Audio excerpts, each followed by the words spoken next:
All the big names are back as the clock counts down to the first of 88 meetings here in Hong Kong, split between Happy Valley and Sha Tin. The highly anticipated the start of the new season, including 12 Group 1s, is on Sunday.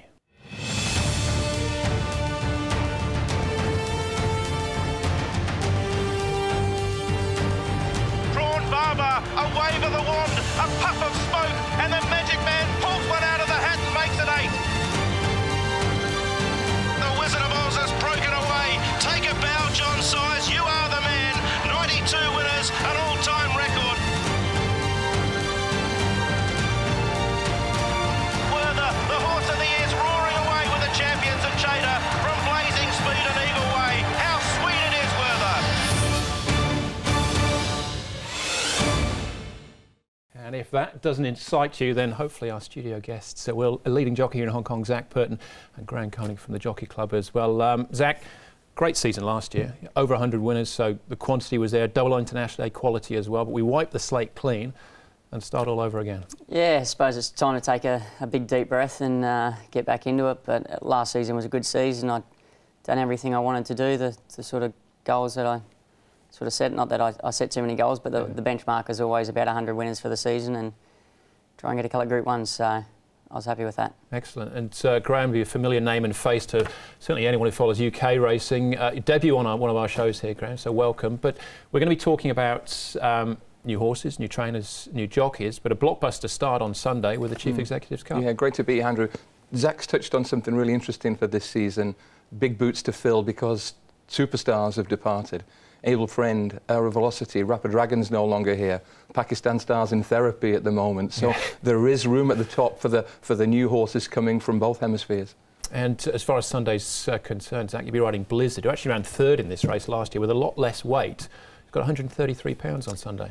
Yeah, it's never an easy task. He's got to give a lot of weight away to the rest of the field. He's drawn an awkward barrier in 7, and you know, historically he's been a horse that's found himself in the wrong position in a lot of races. He doesn't seem to have too many things go his way, but he's a very talented horse. I'm sure he's up to the mark, but whether things go his way on the weekend, we'll just have to wait and see. I know that the speed is going to be fast and that'll suit him. Well, you touch on that, the tactics. 2 apprentices, £7 claimers, Matthew and Dylan Moe. Those are the horses, Fabulous One and also Shamal. You'll be rolling forward, you'd imagine. Yeah, you'd think so. Like I said, I think it'll be a fast run race. That'll allow my bloke to get into his rhythm, and he's always strung late. He looked so good in his trial last weekend, Zach, didn't he? He was very good. I was disappointed to draw the barrier that I drew because he jumped so well in the trial, and from an inside gate he would have been able to sit behind the leaders, but from that barrier I'm just going to have to try and assess it when we jump and hopefully I make the right decision. Season's Bloom coming out of that trial as well, Graham, and other horses, big closers like Southern Legend, who finished off last year with a win. Season's Bloom's a horse I really like, but I don't necessarily like him as a 1,200-metre horse. I think he, in the trial last week behind Blizzard when he finished third, he just came off the bridle, was strong late, but the question for him is he really sharp enough, even in a fast-run race, to win a good race at 1,200? All right, well, that's on Sunday. That's the feature race. We touched on the new jockeys, though, joining the ranks. And Tommy Berry has been here for plenty of big race days, many of them successful rating ones as well, but now calls Hong Kong home with his young family as stable jockey to John Moore. Ed Sadler caught up with the newest recruit to the riding ranks earlier this week. What a great welcome to Hong Kong racing for the Australian superstar rider Tommy Berry. Military Attack wins the QE2 Cup. Chautauqua, here he comes, the thunder down under. Chautauqua race to the lead. What a champion!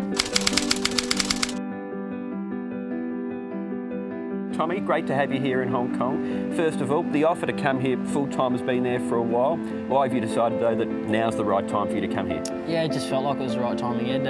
Obviously, in the past, I've had a few things sort of haven't worked out. I think the first time I was here for John, I was probably a bit young to stay. I knew that I'd probably get halfway through the season and not want to be here, so I decided to go home. The second time, I think that was a time when Nathan passed away, so I just couldn't be away from home for that long, and I think the third time, Shani might have been been pregnant. So there's always sort of been something on the cards that's kept me away, but this year it felt like the right time. The kids are the right age. Caden's 2.5 and Charlize is 8 months, so it just felt like the right time to come. So you're here now, you're here to be stable jockey for John Moore. The last person to hold that position was Darren Beedman. Did you consult him about the offer when it came up? Yeah, look, I spoke to Darren about it the first time the offer came up, and we spoke about it then, and Darren said that you know, you might be a bit too young to be there at that stage, and he had a bit of an influence in whether I stayed or stayed home. So I've spoken to him plenty of times since then, and we'll speak to him plenty of times in the future. So I feel like I know John quite well now, though. We've been a great team for a few years now, and everything seems to be going along nice. Designs on Rome and Able Friend fighting it out. Designs on Rome with his head in front. He's edging away, and Designs on Rome wins the Derby by a length. When you look at the riding ranks here in Hong Kong, one name that stands out is Joe Moreira's name. He's won the last 3 premierships here in Hong Kong. Do you think you can challenge him for that title this season? Oh, look, that'd be a big thing if I did. But look, I'm happy where I am at the moment. I just want to, you know, start working well with John as a team, and still look for outside rides as well. I think it's very important, especially on the Wednesdays where John doesn't have many runners, to get a few rides there. I don't think I'll worry Joe too much. He'll still get plenty of support. Maybe at the top end of the card where he was riding a lot of Johns in the Group 1 races, it might affect him a little bit there. But I'm sure he'll pick up great rides elsewhere, and he'll probably still get on a few of John's that I'm not able to ride if he's got a few in the race. So I wouldn't say I'm going to really threaten Joe too much, but if I can ride my fair share of winners and get close to him in the premiership, I'd be very happy with that. Helene Paragon, Joyful Trinity, Able Friend, Helene Paragon goes to the lead. Helene Paragon gets his Group 1. You've obviously got a lot of good horses at the John Moore stable that you'll be riding. Who are you looking forward to riding this season? Helene Paragon's a lovely miler. He won his first 2 in a row with the headgear on, and sort of made a couple of long runs on him, and it seemed to work quite well with him. But his last starter, we took the headgear off him in the crossover noseband. I probably got going too early on him. It suited him well with the gear on, but without it he showed a very good turn of foot. So we'll ride him a little bit different this season, but he's an exciting horse going forward. Obviously Werther, he's another one he's been champion horse of the year. Everyone knows what he's done. He's a very exciting horse. Hopefully be able to get my leg over him. Ruthen's coming out of the Queensland Derby to join John's team. He was a great winner of the Queensland Derby, and I'm sure he'll be a great addition. I know Rivet's come from overseas as well. He's got good standing joining the team.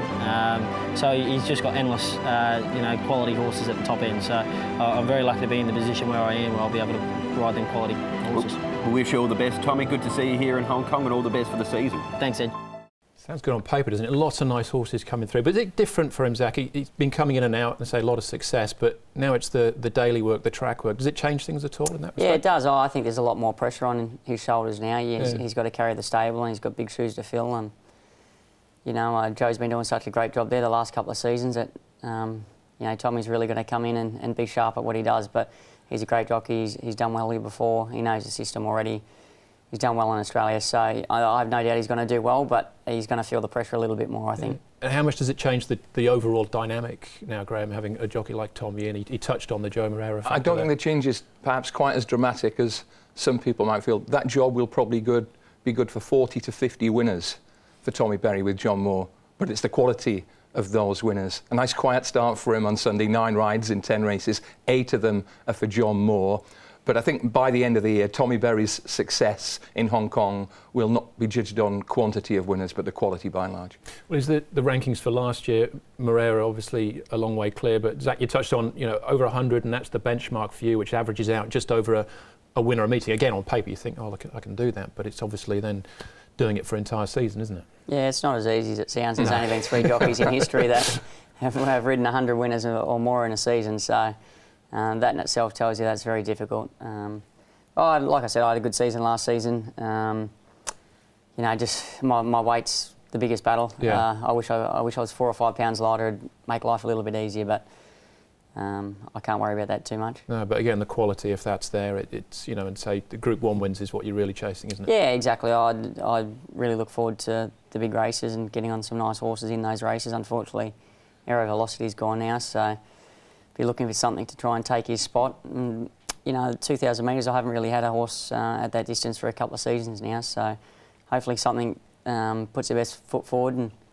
raises their hand. Maybe Pakistan Star, let's hope. Maybe we'll come back to that in due course. So as far as the jockeys standing is concerned, we look into this season. Some of the names pick themselves. Can you see it? Will Joe win again? Is it? Well, the one statistic that really stands out, and it staggers me every time I look at it, is in one of the toughest territories for racing on the planet. 2 jockeys, Joe and Zach, ride more than a third of the winners in a season. Just think about that. That tells you exactly how hard it is for someone, anyone, even someone as good as Tommy Berry, to come in and crack the code straight away. It's mighty difficult, Andrew. It certainly is, yeah. Well, Joe Morel will be favourite once more. Tommy Berry joining the ranks. Michael Friedman is joining the training ranks as well. We'll learn more about Michael's progress into the new season on the other side of this.